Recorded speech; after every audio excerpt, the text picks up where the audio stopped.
জম্মু ও কাশ্মীরের পহেলগাঁওয়ের বৈশালীন উপত্যকায় ভয়াবহ জঙ্গি হামলায় অন্তত ২৬ জন পর্যটক নিহত হন। ৪ থেকে ৬ জন অস্ত্রধারী জঙ্গি পর্যটকদের উপর নির্বিচারে গুলি চালায়। তারা মূলত হিন্দু পর্যটকদেরই নিশানা করেছিল। মুসলিম ও অমুসলিমদের আলাদা করতে পর্যটকদের ধর্মীয় পরিচয়ও যাচাই করে জঙ্গিরা। নিহতদের তালিকায় রয়েছেন ৩ বাঙালি পর্যটক।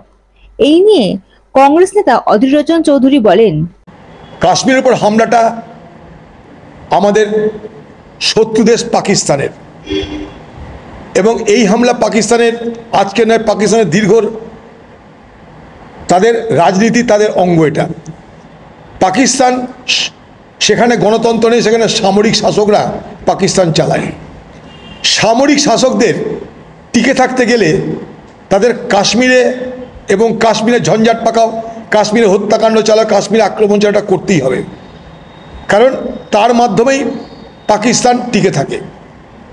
পাকিস্তানের সামরিক বাহিনী তাদের নিজেদের অস্তিত্ব রক্ষার জন্য তাদেরকে এটা করতেই হবে।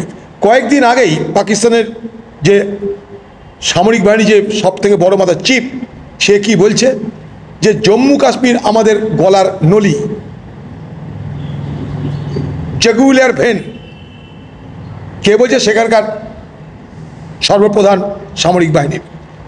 তাতে এটা স্পষ্ট যে জম্মু কাশ্মীরকে বাদ দিয়ে পাকিস্তান নিজেদের রাষ্ট্র ভাবতে পারে না।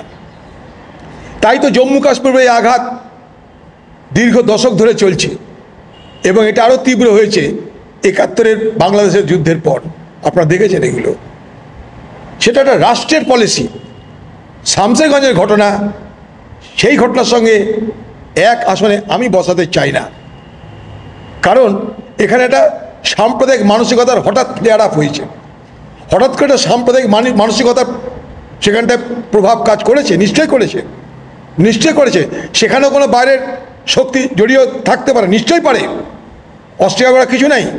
কিন্তু দীর্ঘদিন ধরে চলা এটা পাকিস্তানের সরকারি নীতি, সরকারি পলিসি।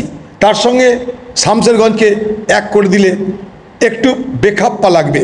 এই জন্য বেখাপ্পা লাগবে।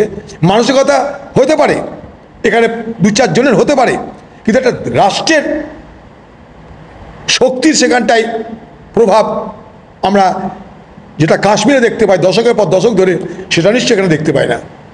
Bureau report, ND Bangla news. সবার আগে সব খবর, সঠিক খবর পেতে ফেসবুক পেজটি ফলো করে এবং ইউটিউব চ্যানেলটি সাবস্ক্রাইব করে রাখুন, আর শেয়ার করতে ভুলবেন না।